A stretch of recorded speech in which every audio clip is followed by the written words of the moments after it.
ആരൊക്കെ പറഞ്ഞാലും ഈ വിവാഹം നടക്കില്ല. എന്തുകൊണ്ട് നടക്കില്ല? എന്തെങ്കിലും കാരണങ്ങൾ കാണും. എന്റെ മനസ്സിന് ഇഷ്ടപ്പെടുന്ന ഒരു ചെറുപ്പക്കാരനെ വിവാഹം കഴിക്കുന്നത് നിങ്ങൾക്ക് കണ്ണുകടിയാ. എങ്കിൽ ഞാനിവിടെ വരുമായിരുന്നില്ലല്ലോ.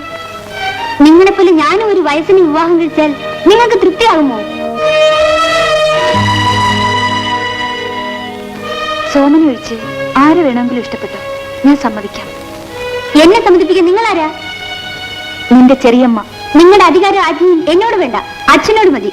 നിങ്ങൾ തലകുത്തി നിന്നാലും ഞാൻ സോമനെ തന്നെ വിവാഹം കഴിക്കും.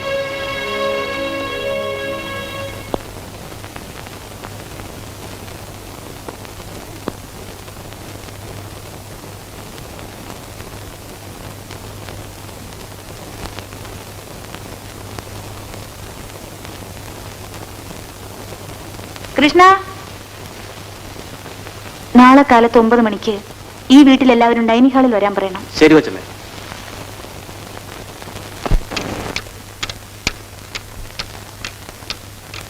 എടാ ദാമോദര, നിന്റെ മെമ്പറിനോട് എന്തിനാണ് ഈ മീറ്റിംഗ് വിളിച്ചു കൂട്ടിയിരിക്കുന്നത്? അമ്മാവി പുതിയ രാഷ്ട്രീയ പാർട്ടി ആരംഭിക്കാനായിരിക്കും, അല്ലെങ്കിൽ എന്റെ അമ്മയുടെ പേരിൽ അവിശ്വാസ പ്രമേയം പാസ്സാക്കാൻ. ഏതായാലും ഡൈനിങ് ഹാളിൽ ഒരു മഹിളാ സമ്മേളനം, അത് എന്നെ ഉൾപ്പെടും. This is the first time.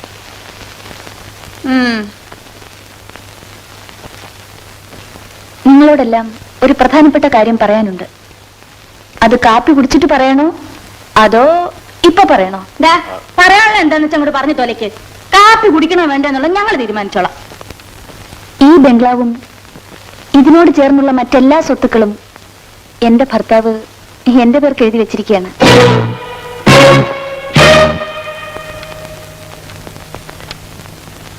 എടി ശൂർപ്പണകേ, നീ എന്റെ അനിയനെ കൂടോത്രം ചെയ്ത് മയക്കി സ്വത്തെല്ലാം പിടിച്ചു പറിച്ചോ? ഗീതേ, ഞാൻ പറഞ്ഞത് നടന്നില്ലേ? എങ്കിലും എന്റെ അച്ഛൻ ഇങ്ങനെ ചെയ്യുമെന്ന് ഞാൻ വിചാരിച്ചില്ല. എടാ, നീ എന്നാലും എന്നോടൊരു വാക്ക് ചോദിച്ചോ? ഈ മോഹിനിയുടെ ആട്ടത്തിന് തുള്ളി ഞങ്ങളെയാണ് എഴുതി കൊടുത്തത്. ചേച്ചി, നല്ല ചൂടുള്ള ഇഡ്ഡലി സാമ്പാറും ഉണ്ട്. നിന്റെ തന്തയ്ക്കുണ്ടോ കൊടുക്ക. ആ ചേച്ചി, ഗീതയും സോമനുമായിട്ടുള്ള വിവാഹം എപ്പോ നടത്താം? അയ്യോ, എനിക്ക് ഇഷ്ടമുള്ളപ്പോ നടത്തും. പണ്ടേ പറഞ്ഞ് ഉറപ്പിച്ചിട്ടുള്ളതല്ലേ ഈ വിവാഹം. പോരെങ്കിൽ മുറപ്പെണ്ണ്. ദേ, എന്റെ മോന്റെ വിവാഹം നടത്തേണ്ട എപ്പോഴാണ് ഞാൻ തീരുമാനിച്ചോളാം. എടാ കേമദ്രോഹി, നീ ഇതിന്റെ ഫലം അനുഭവിക്കാൻ ചാകുകയല്ലടാ. ചേച്ചി, നല്ല ചൂടുള്ള വടയും ചമ്മന്തിയും ഉണ്ട്. നിന്റെ പട്ടിക്കുണ്ട കൊടുക്ക. ഒരു വടയെങ്കിലും കഴിച്ചിട്ട് വാമേ. വട ഒരു വട പോലും കഴിക്കാൻ സമ്മതിക്കുക. അമ്മ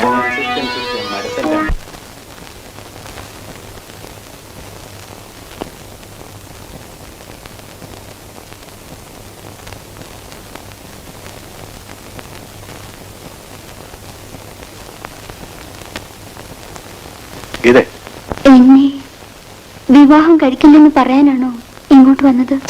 നീ ഇത്രയ്ക്കേ ഉള്ളൂ. പണത്തിനു വേണ്ടി ഞാൻ ആരെയും സ്നേഹിച്ചിട്ടില്ല. പിന്നെ സ്നേഹത്തിൽ നിന്ന് കിട്ടുന്ന സുഖം, അതാണ് എന്റെ തിയറി. പണമില്ലാത്തതിന് വിവാഹം കഴിക്കാൻ ചേട്ടന്റെ അമ്മ സമ്മതിക്കുമോ? വേണ്ടി വന്നാൽ ഒരു പെണ്ണിനെ വിവാഹം കഴിക്കാൻ വേണ്ടി അമ്മയെ എതിർക്കുന്നു. This is the first time. അല്ല, നോക്കൂ. തറുതല പറയുന്നതിന് അതിര് വേണം. നല്ല ഓർമ്മയാണ്. ജീവിതം ഒരു ചൂതുകളിയാണ്. ജയിക്കാൻ വേണ്ടി പാണ്ഡവന്മാർ പാഞ്ചാലി പണയം വെച്ചു. വേണ്ടി വന്നാൽ ഞാൻ അമ്മയും പണയം വെക്കും. നീ എന്റെ മോൻ തന്നെയാടാ.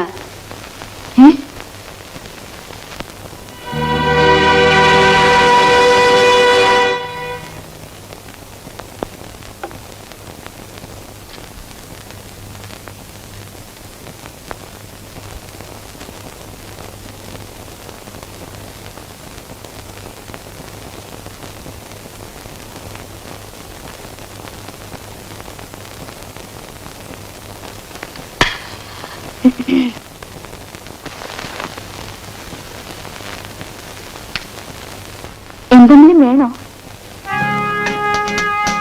ഒന്നും വേണ്ട.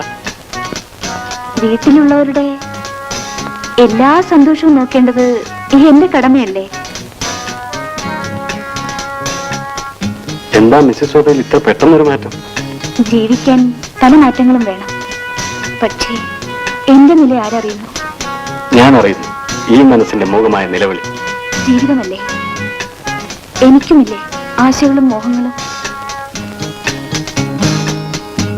ഒരു വാക്ക് പറഞ്ഞാൽ മതി, നിറവേറ്റാൻ കാത്തു നിൽക്കുക. എപ്പോ വേണമെങ്കിലും എവിടെ വെച്ചായ. അതെങ്ങനെ? സോമൻ ഗീതയെ വിവാഹം കഴിക്കാൻ നിശ്ചയിച്ചിരിക്കല്ലേ? ആര് പറഞ്ഞു? ഗീത ഞാൻ കണ്ട 1000-ൽ ഒരുത്തി. വേണ്ടി വന്നാൽ എന്നെ വിവാഹം കഴിക്കാനും തയ്യാറാണ്. വിവാഹമോ? ചാച്ചാ, അതിനപ്പുറത്തുള്ള സകലതിനും തയ്യാർ. എന്നാൽ നമുക്ക് പുറത്തേക്ക് പോവാം.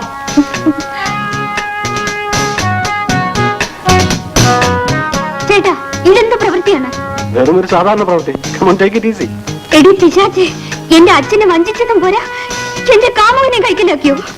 ഇതെ, നമ്മുടെ നാട്ടിൽ ആർക്ക് ആരെ വേണമെങ്കിലും കൈക്കലാക്കാം. മാത്രമല്ല, ഞാനൊരു വികാര ജീവിയാണെന്നുള്ള കാര്യം നിന്നോട് പലപ്പോഴും പറഞ്ഞിട്ടുമുണ്ട്. പക്ഷേ വിവാഹം കഴിച്ചൊരു സ്ത്രീയെ അവളുടെ ഭർത്താവിന്റെ വീട്ടിൽ നിന്ന് വിളിച്ചുകൊണ്ട് പോകുന്നത് this is the first time. You come on my dear.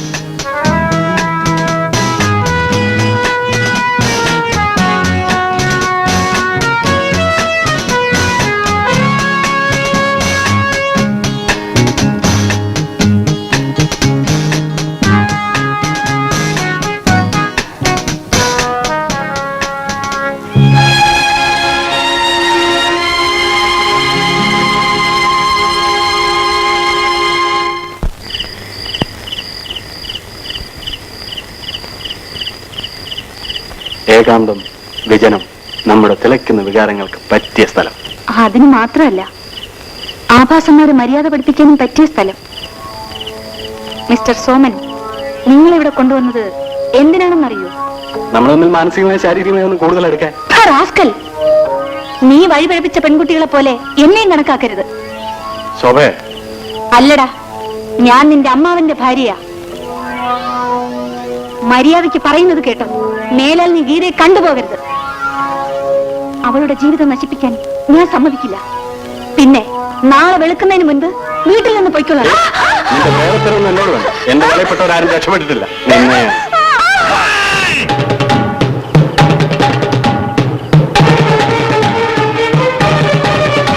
ചുമ്മാ ഒരു തമാശ. മിസ്റ്റർ സോമൻ, ഇത്രയും കാലം നീ എത്രയോ പെൺകുട്ടികളെ വഞ്ചിച്ചിരിക്കുന്നു. പക്ഷെ ഈ ഒരു അനുഭവം this is the first time, അല്ലേ? അയ്യോ, this is the first time ആണ് ഇതുപോലെ അടിക്കപ്പെടാവ്.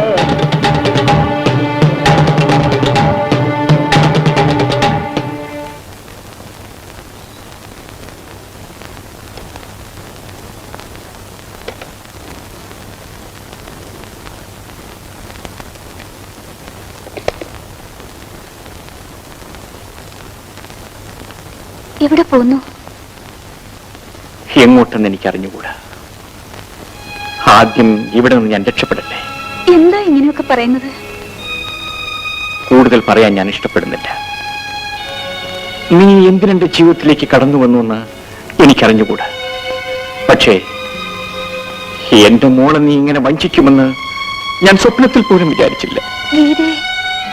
ഗീതയെ ഞാൻ വഞ്ചിക്കുമെന്ന് അങ്ങ് കരുതുന്നുണ്ടോ?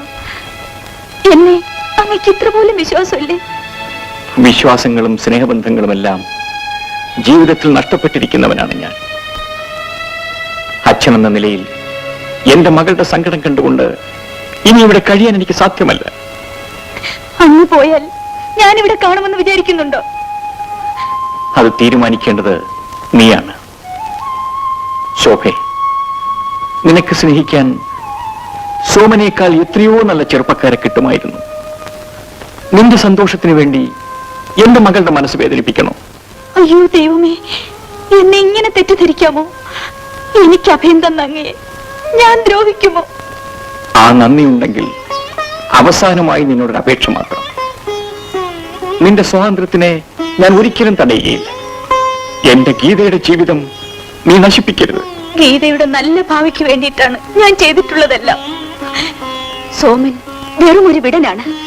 അവൻ എത്രയോ പെൺകുട്ടികളെ സ്നേഹിച്ച് വഴിയാധാരമാക്കിയിട്ടുണ്ടെന്ന് അങ്ങേക്കറിയാമോ? എനിക്കറിയാം. അത് നിനക്കെങ്ങനെ അറിയാം? ഞാൻ ആശുപത്രിയിൽ സുഖമില്ലാതെ കിടക്കുമ്പോൾ ഒരു പാവം പെൺകുട്ടിയെ ഗർഭിണിയാക്കി അവനവിടെ കൊണ്ടുവന്നു. വെറും 500 രൂപ അവളുടെ കണ്ണുനീരിന് മുമ്പിൽ എറിഞ്ഞു കൊടുത്തിട്ട് അവൻ പോയത് ഞാൻ കണ്ടതാണ്. പിന്നെ നീ അവന്റെ കൂടെ ഇറങ്ങി തിരിച്ചത്? ഗീതയെ ആ ബന്ധത്തിൽ നിന്ന് അകറ്റാൻ വേണ്ടി സോമന്റെ മുൻപിൽ ഞാൻ നടത്തിയ ഒരു നാടകമായിരുന്നു. എന്റെ മകളുടെ ജീവിതം ഇങ്ങനെ ആയിപ്പോയല്ലോ. ഇനി അവൾക്കൊരു വിവാഹം ഞാൻ നടത്തും. ഒരു നല്ല ചെറുപ്പക്കാരനെ, നല്ല പഠിപ്പുള്ളവനെ, നല്ല സ്നേഹമുള്ളവനെ ഇവയ്ക്ക് ഞാൻ കൊണ്ടുവരും. ആ വിവാഹം കണ്ടതിന് ശേഷമേ എന്റെ ജീവൻ പോകുകയുള്ളൂ. അതിനു വേണ്ടി മാത്രമാണ് ഈ വേദനകളെല്ലാം സഹിച്ചുകൊണ്ട് ഞാനിവിടെ ജീവിക്കുന്നത്. എന്റെ കടമകൾ നിറവേറ്റുന്നതുവരെയെങ്കിലും അങ്ങനെ വിശ്വസിക്കണം. അങ്ങനെ ഒരിക്കലും ടച്ച് പോകരുത്.